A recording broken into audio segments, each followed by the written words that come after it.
So good morning, good afternoon, good night, जब भी आप ये वीडियो देख रहे हो या लेक्चर देख रहे हो, and welcome to the lecture 6 of the current electricity series. और हम लोग आखिरकार ओम्स लॉ से शुरुआत करने वाले हैं। जो नेक्स्ट लेक्चर होगा वो पूरा सर्किट्स पे बेसिस पे होगा। मतलब सर्किट्स कैसे सॉल्व करेंगे। जो आपका लेक्चर 7 होगा वो जैसे कि मैंने बोला पूरा PYQs बेस्ड होगा, बट हम लोग डायरेक्टली PYQs में नहीं जाएंगे। हम लोग लेक्चर 7 में क्या करेंगे, हम लोग बेसिक सर्किट्स देखेंगे, उसको सॉल्व कैसे करते हैं, series and parallel combinations and different types of जो स्पेशल केसेस आ सकते हैं उसको भी हम लोग ध्यान से देखेंगे। बट उससे पहले एक शॉर्ट इंट्रोडक्शन ओम्स लॉ के लिए। हम लोग इसमें कुछ ज़्यादा कुछ कवर नहीं करने के लिए है नहीं, जितना है वो लेक्चर 6 में हम लोग कंप्लीट कर देंगे and then will move forward. ठीक है, तो चलिए हम लोग शुरू करते हैं Ohm's law. But Ohm's law शुरू करने से पहले मुझे आपको कुछ एक चीज़ बताना है, एक विजुअलाइजेशन बताना है, जिससे कि आप पोटेंशियल डिफरेंस जो है उसको अच्छे से समझ सकते हो। तो यहाँ पर मेरे पास क्या है, सामने दो वाटर के कंटेनर्स है। मेरे पास क्या है, दो वाटर कंटेनर्स है और दोनों एकदम सेम है और दोनों में पानी का जो लेवल है एकदम सेम भरा हुआ है और मैंने इसको एक पाइप से कनेक्ट कर लिया है। ठीक है, तो आप मुझे बताइए कि फ्लो किधर होगा। ये तो बहुत सिंपल सी बात है। अगर मैं ये जो सवाल में जो मैंने पूछा है कि फ्लो होगा ही नहीं, क्यों फ्लो नहीं होगा, दैट इज मैं बोल सकता हूँ नो फ्लो। ठीक है, नो फ्लो क्यों नहीं होगा, बिकॉज वाटर लेवल मेरा सेम है। मेरे वाटर लेवल के बीच में कोई भी डिफरेंस नहीं है, तो वाटर लेवल डिफरेंस नहीं होने के कारण तुम्हारा फ्लो है ही नहीं। समझ में आ रहा है ना, क्योंकि इधर भी तुम्हारा उतना ही वाटर लेवल है जिधर तुम्हारा राइट साइड में वाटर लेवल है, और ये दो वाटर लेवल सेम होने के कारण तुम्हारे वाटर लेवल में डिफरेंस नहीं है। उसके वजह से नो वाटर करंट है कि नहीं, नो वाटर करंट। ठीक है, अब ये क्यों हो रहा है, बिकॉज तुम्हारा वाटर लेवल डिफरेंस, ठीक है, वाटर लेवल डिफरेंस तुम्हारा क्या है, जीरो है। ठीक है, तुम्हारा डिफरेंस है ही नहीं, उसके लिए तुम्हारा वाटर करंट फ्लो नहीं हो रहा है। ठीक है, आप ये विजुअलाइजेशन को अच्छे से समझो, क्योंकि ये सेम कंसेप्ट आपका जो पोटेंशियल डिफरेंस में भी आपका यही लगता है। ठीक है, अभी नेक्स्ट वाले केस में मैंने क्या किया है, वही सेम कंटेनर लिया है, बट एक कंटेनर यहाँ पर भरा हुआ है और उसको मैंने पाइप से कनेक्ट किया एक खाली कंटेनर में। अभी चाहिए तो क्या कर सकते हो कि ये इधर भी थोड़ा बहुत पानी आप भर सकते हो, कोई इशू नहीं। ठीक है, अब खाली समझो बट जो भी समझो, बट इतना समझो कि ये जो पानी का जो लेवल है, जो राइट साइड में जो आपको जो दिख रहा है, उसका जो पानी का जो लेवल है वो आपके लेफ्ट साइड से कम है। ठीक है, तो वो खाली भी हो सकता है या कम हो सकता है। अभी आप मुझे बताओ कि जो फ्लो होगा वो किस डायरेक्शन होगा। सिंपल सी बात है, जहाँ पर पानी ज़्यादा है उधर से किधर, जहाँ पर पानी कम है या है ही नहीं उधर फ्लो होगा। बेसिकली आपका डायरेक्शन फ्लो किधर होगा, इधर, है कि नहीं। अच्छा, क्यों आपका यहाँ पर हायर वाटर लेवल है, आपका इधर हायर वाटर लेवल है और इधर आपका क्या है, आपका लोअर वाटर लेवल है। तो आपका यहाँ पर एक डिफरेंस क्रिएट हो रहा है, किसमें, वाटर लेवल डिफरेंस क्रिएट हो रहा है, और उसकी वजह से क्या, पानी फ्लो हो रहा है, वाटर करंट आपका पैदा हो रहा है कि नहीं। तो आपका सर्किट्स में भी यही सेम चीज़ होता है। हम लोग इसको और ध्यान से समझेंगे कि क्या, कि आपका जो बैटरी है, ठीक है, यहाँ पर क्या हो रहा है कि यह वाटर करंट, यहाँ पर वाटर करंट है और ये वाटर करंट किसकी वजह से हो रहा है, that is water level difference की वजह से, है ना, वाटर लेवल डिफरेंस की वजह से। अच्छा, अब ये देखो बैटरी के केस में क्या हो रहा है। बैटरी के केस में अगर समझो ये कंडक्टर है, ये आपका कंडक्टर है और ये मैंने आपको एक वायर से मैंने कनेक्ट कर दिया और यह मेरा बैटरी है कि नहीं, और ये कुछ तो V वोल्ट का मेरा कुछ तो बैटरी है। तो ये जो V वोल्ट जो है ना, तो इतना समझो कि ये एक पोटेंशियल डिफरेंस क्रिएट कर रहा है। तो अगर आप समझो कि ये मेरा इधर प्लस V है और इधर मेरा ज़ीरो है, तो इधर भी मेरा प्लस V और इधर ज़ीरो होगा। तो ये कंडक्टर के अक्रॉस मेरा एक V वोल्ट का पोटेंशियल डिफरेंस क्रिएट हो रहा है। तो ये मेरा हायर पोटेंशियल पे है, ये मेरा लोअर पोटेंशियल पे है कि नहीं, और इसकी वजह से मेरा करंट इस तरफ मेरा दौड़ेगा। आपको समझ में आ रहा है। तो ये पोटेंशियल डिफरेंस बेसिकली क्या है, ये डिफरेंस की वजह से आपका करंट जो एक इलेक्ट्रिक करंट है वो आपका पैदा हो रहा है। आप, आई होप्स आपको इतना विजुअलाइजेशन क्लियर हो गया। तो अभी हम लोग आगे बढ़ते हैं। So finally we are at Ohm's law. तो हम लोग इसको ओम्स लॉ का और अच्छे से समझने की कोशिश करते हैं। ओम्स लॉ क्या बताता है, Ohm's law states that the voltage और पोटेंशियल डिफरेंस, ठीक है, इसको आप पोटेंशियल डिफरेंस भी बोल सकते हो, हम लोग उसको वोल्टेज और पोटेंशियल डिफरेंस को इंटरचेंजेबली यूज कर सकते हैं। Potential difference across a conductor is directly proportional to the current flowing through it, and ये हम लोग जनरली क्या करते हैं, ये करंट फ्लोइंग थ्रू तक रोक देते खुद को, और फिर ये प्रोवाइडेड वाला सेंटेंस बोलते नहीं है। बट ये बहुत इंपॉर्टेंट सेंटेंस है, ये बहुत इंपॉर्टेंट सेंटेंस है, बिकॉज ये सेंटेंस के बिना आपको ओम्स लॉ वैलिड ही नहीं है। ठीक है, क्या बोलता था कि it is proportional to the current flowing through it provided all the physical conditions and temperature remains constant। ठीक है, इसको हम लोग थोड़ा और विस्तार से समझते हैं। ठीक है, अभी क्या है, समझो मेरे पास यहाँ पर एक कंडक्टर है, यहाँ पर मेरे पास एक कंडक्टर है, और ये कंडक्टर को मैंने यहाँ पर एक बैटरी से मैंने जोड़ दिया, मैंने यहाँ पर बैटरी से मैंने जोड़ दिया। ठीक है, ओके, जोड़ दिया, और ये मेरा V वोल्ट का मेरा बैटरी है। ठीक है, अच्छा, और इसके वजह से मेरा एक करंट मेरा पैदा हो रहा है, इसको बोलते हैं I करंट, इसको बोलते हैं I। ठीक है, और यहाँ पर मेरा करंट पैदा हो रहा है I करंट। ठीक है, तो मेरा ओम्स लॉ क्या बताता है, अकॉर्डिंग टू ओम्स लॉ मुझे ये बताता है that the potential difference V, या इसको चाहिए तो हम लोग डेल्टा V भी लिख सकते हैं, क्योंकि हम लोग पोटेंशियल डिफरेंस की बात कर रहे हैं। ठीक है, तो the potential difference delta V is directly proportional to the current travelling through the conductor. बराबर। अच्छा, अभी तो ये सिंपल सा मैथ हो गया ना, कि अगर मेरे पास यहाँ पर प्रोपोर्शनलिटी का सिंबल है, उसको मुझे हटा देना है, तो मुझे कांस्टेंट डालना पड़ेगा। तो मैं बोल सकता हूँ that the potential difference is equal to some R, that is, मैं इसको कांस्टेंट बोल रहा हूँ, एंड इनटू I।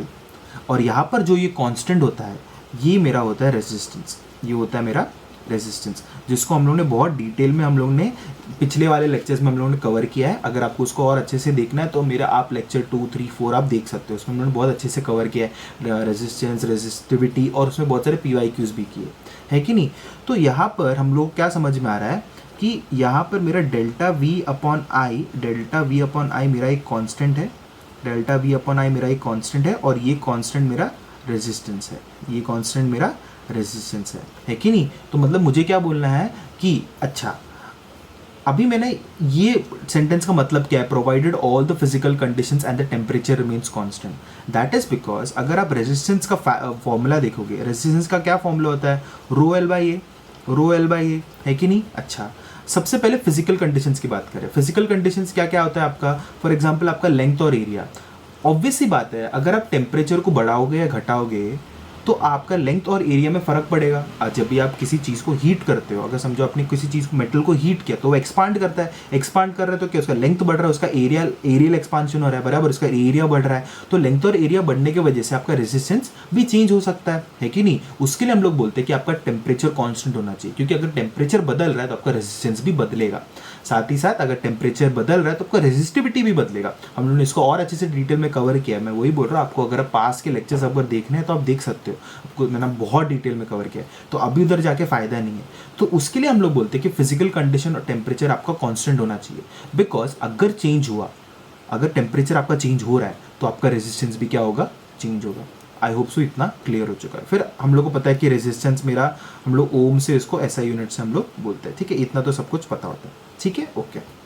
अभी एक चीज़ आता है ओम्स लॉ में, ओम्स लॉ में हमको एक चीज़ आता है कि कभी कभी बोर्ड एग्जाम में क्या होता है, इसको डेरिवेशन पूछ लेते हैं कि प्रूफ ऑफ ओम्स लॉ। ठीक है, अभी इवन दो हमारा ओम्स लॉ एक लॉ है, इसको प्रूव करने की ज़रूरत नहीं, बट कभी कभी इसका डिडक्शन या प्रूफ पूछ लेते हैं, तो हम लोग इसको जल्दी जितना हो सके हम लोग इसको सॉल्व करने की कोशिश करेंगे। ठीक है, हम लोग को मालूम है कि जो मेरा करंट जो पास होता है, इसको हम मैंने ये जो फॉर्मूला जो अभी जो लिखने वाला है, इसको हम लोगों ने पहले से डिराइव करके रखा है। अगेन इसका अगर आपको डेरिवेशन चाहिए तो पास के लेक्चर्स देख सकते हो। मैंने पहले से इसको डिराइव करके रखा है, जो मेरा करंट जो है across the current conductor, that will be equal to drift velocity VD into E into electron density into area.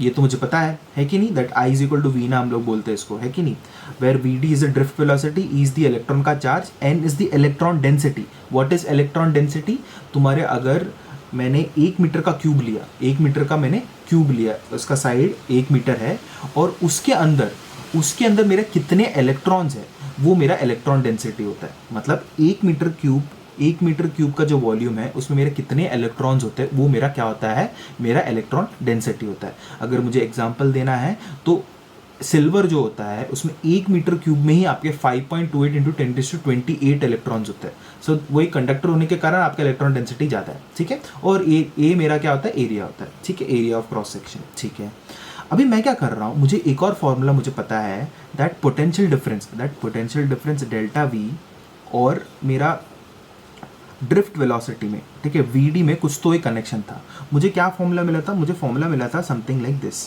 That VD is equal to E V by M L into tau average. ये मुझे मिला था एक formula, इसको भी मैंने derive किया है, relationship between potential difference and drift velocity, आप चाहिए तो देख सकते हो, ठीक है।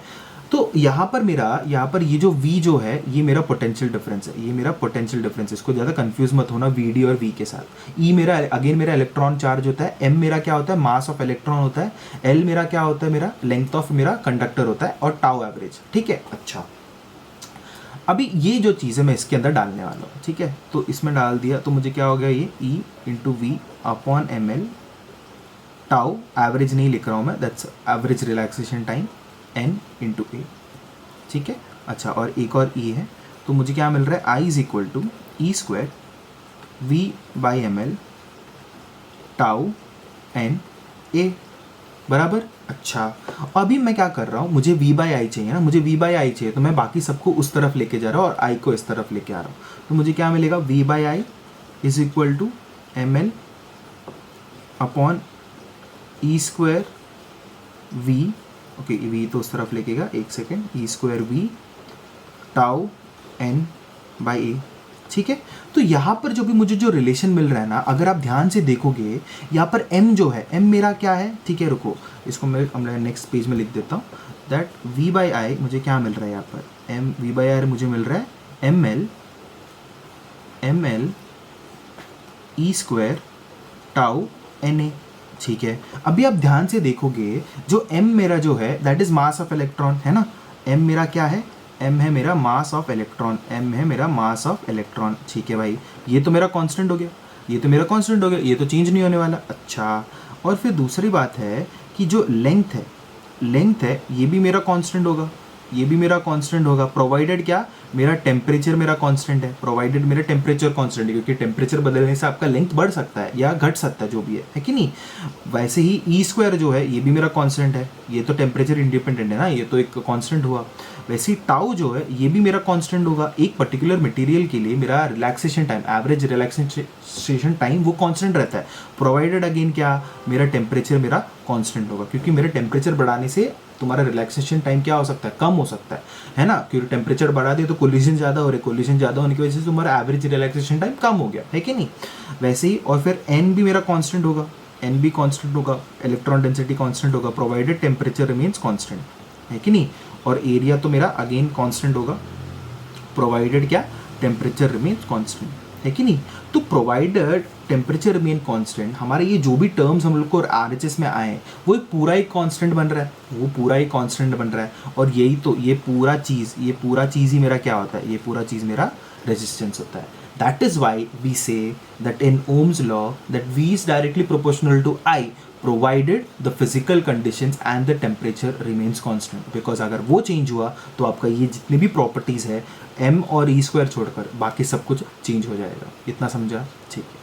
तो ये आपका प्रूफ हो गया ओम्स लॉ का, ठीक है। अच्छा, अभी ये मैंने एक सिंपल सा एक जिफ मैंने आपको बताया कि ओम्स लॉ एग्जैक्टली क्या है। यहाँ पर V जो है वो पुश करने की कोशिश कर रहा है करंट को, और यहाँ पर R जो है या रेजिस्टेंस जो है या ओम जो है वो करंट को रोकने की कोशिश कर रहा है। So this is a very simple video जो आपको इधर दिख रहा होगा, but it's a very interesting one, and actually ऐसे ही होता है अगर आपको समझना है तो, ठीक है। So this is one video जो आपको अच्छा लग सकता है। आगे बढ़ते हैं। तो अभी मुझे पता है कि जो V is directly proportional to I, V is equal to I R, है कि नहीं। और V बाई आई जो मुझे मिल रहा है, V बाई आई जो मिल रहा है वो मुझे एक कांस्टेंट मिल रहा है, और वो उसका वैल्यू मुझे R मिल रहा है कि नहीं। तो आपको एक बात समझना है, जब भी आपको ऐसा कुछ चीज़ मिल रहा है that A by B is a constant, ऐसा कुछ चीज़ मिल रहा है, आपको एक बात समझना है कि उसका ग्राफ जो होता है हमेशा लीनियर होता है, ठीक है। उसका हमेशा ग्राफ क्या होता है, लीनियर होता है। तो यहाँ पर V बाई आई मेरा कांस्टेंट है, तो V और I के बीच में जो ग्राफ बनेगा वो हमेशा मेरा क्या होगा, लीनियर होगा। उसके लिए मैंने यहाँ पर क्या है, एक लीनियर ग्राफ बना के रखा है। पॉइंट टू बी नोटेड, ये जो थीटा होना चाहिए ना, ये जो थीटा होना चाहिए ये हमेशा 45 डिग्रीज होना नेसेसरी नहीं है, ठीक है। कई लोगों को लगता है 45 डिग्रीज में ही आपका ये वैलिड होता है, नहीं, 45 डिग्रीज नहीं हुआ तो भी आपका चलेगा, है कि नहीं। तो ये जो है आपका, अगर मैं बोलूँ कि जो मेरा जो थीटा है, थीटा आपका जो स्लोप है दैट इज tan थीटा जो आपका स्लोप होगा, ये जो स्लोप है वो हमेशा आपको r का वैल्यू देगा, हमेशा आपको r का वैल्यू देगा, बिकॉज v बाई आई आपका r होता है कि नहीं, और ये v बाई आई मेरा क्या होगा, स्लोप होगा, y axis upon x axis वो मेरा स्लोप होता है कि नहीं, तो tan theta is equal to slope मेरा हमेशा r देगा मुझे, दैट इज रेजिस्टेंस का value. So this is something which आपको नो नेसेसरी है जानना, दैट हमेशा आपका क्या v और i का ग्राफ हमेशा एक लीनियर होगा और उसका स्लोप जो रहता है वो आपका रेजिस्टेंस होता है, ठीक है, ओके। फिर आपको एक और बात समझना है कि ये जो ओम्स लॉ है वो बस ओमिक कंडक्टर्स आपके ओबे करते हैं। अब ये ओमिक कंडक्टर्स मतलब क्या होता है, ठीक है, देखते हैं। अगेन ओमिक कंडक्टर्स वो कंडक्टर्स होते हैं जो आपके क्या ओम्स लॉ ओबे करते हैं या फॉलो करते हैं, ठीक है, वो अपना फर्स्ट पॉइंट अपना क्लियर हो चुका है। फिर उन्होंने ये भी लिखा है, for of varying current and voltage the resistance of the ohmic conductors remains constant. तो अगर आपने वोल्टेज और करंट को आपने वेरी किया, आपने क्या वोल्टेज और करंट को अगर आपने वेरी किया फिर भी आपका रेजिस्टेंस का वैल्यू चेंज नहीं होने वाला, आपका रेजिस्टेंस क्या होगा, कांस्टेंट होगा। वही हम लोगों ने ओम्स लॉ में देखा है दैट v बाई आई आपका एक कांस्टेंट होगा, आपका एक कांस्टेंट होगा, v और i को कितना भी चेंज करो आपका v बाई आई हमेशा एक कांस्टेंट होगा, दैट रेजिस्टेंस हमेशा कांस्टेंट होगा। सो ये सेकंड पॉइंट पे आई होप सो आपको समझ में आ गया।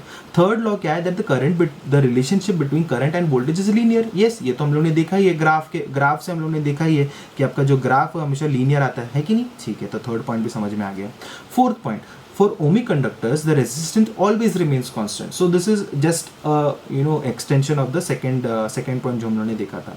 फिर इसमें एग्जांपल्स आपके ज़्यादातर मेटल्स में आते हैं, तो उसमें copper and aluminium are the best examples. Application इसको everyday circuits and power transmission tools में यूज होता है, so that is one application point that you can note down, ठीक है, ओके। फिर आता है नॉन ओमिक कंडक्टर्स। अभी ये क्या होता है, so ohmic conductors are things which obey Ohm's law, non ohmic are which does not obey Ohm's law. तो हम लोग के सिलेबस में जितने भी चीज़ें हम लोग पढ़ रहे हैं वो ज़्यादातर ओमिक कंडक्टर्स ही पढ़ते हैं, 95% ओमिक होता है, बाकी का 5% आपको नॉन ओमिक होता है। तो again non ohmic are conductors which do not obey Ohm's law, ठीक है, ये तो समझ में आ गया। So if they do not obey Ohm's law, इसका मतलब क्या है कि आप करंट और वोल्टेज को चेंज करके, और टेम्परेचर भी, क्योंकि वो भी डिपेंड करता है, रेजिस्टेंस टेम्परेचर पे भी डिपेंड करता है, तो आप करंट और वोल्टेज और टेम्परेचर को चेंज करके आप रेजिस्टेंस का वैल्यू क्या चेंज कर सकते हो। क्यों? क्योंकि यहाँ पर आपका v बाई आई जो है वो एक कांस्टेंट नहीं है, उसके लिए हम लोग ऐसा बोलते हैं, ठीक है। तो third one, the relationship between current and voltage is not linear, इसको हम लोग ग्राफ के थ्रू भी मैं इसको समझाऊंगा।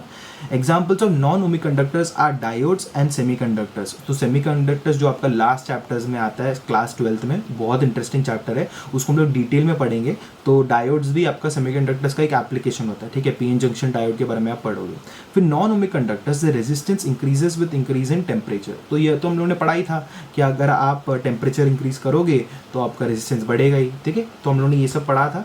एंड एप्लीकेशन में हम लोग इसको फोटो सेंसर्स में यूज़ करते हैं, again that's an application of semiconductors हम लोग जो जहाँ पर ये बोल रहे हैं। तो आई होप सो आपको थोड़ा बहुत समझ में आ गया। फिर अभी नॉन ओमिक वी ग्राफ के बारे में, वोल्टेज एंड करंट ग्राफ, ठीक है। तो दिस इज़ वन ग्राफ, अगर आप देखोगे ये रेड लाइन जो है, तो this is not obeying Ohm's law, क्योंकि अगर ओम्स लॉ होता तो एक लीनियर होता, बट यहाँ पर आपका एक कर्व्ड लाइन दिख रहा है कि नहीं। ये जो ब्लू लाइन था वो ओम्स लॉ अगर फॉलो करता तो ऐसा होता, बट यहाँ पर आपको रेड लाइन दिख रहा है जो ओम्स लॉ फॉलो नहीं कर रहा है। ये एक नॉन ओमिक कंडक्टर का ग्राफ है, और ये जो ग्राफ है ना, ये आप अगेन सेमीकंडक्टर्स में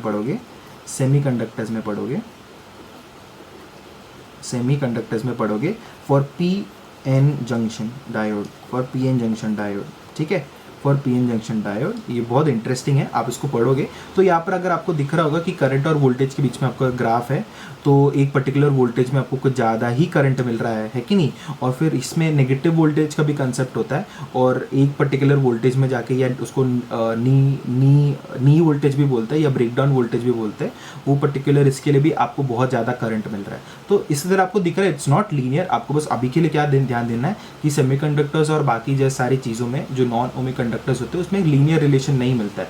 वो जो ओमिक कंडक्टर्स होते हैं उसमें वी और आई के बीच में क्या हमेशा एक लीनियर रिलेशन होता है। So that is one point which you have to keep in mind. Rest everything आप उसको और अच्छे से डिटेल में फ्यूचर में सीखोगे। सो that is up for today's video. I know बहुत छोटा सा वीडियो मैंने बनाया एंड दैट्स इट, उतना ही रिक्वायर्ड है, बिकॉज इसको जितने भी कंसेप्ट है आप इसको कॉम्बिनेशन ऑफ रेसिस्टर्स में सीखोगे कि ओम्स लॉ को कैसे लगाना है।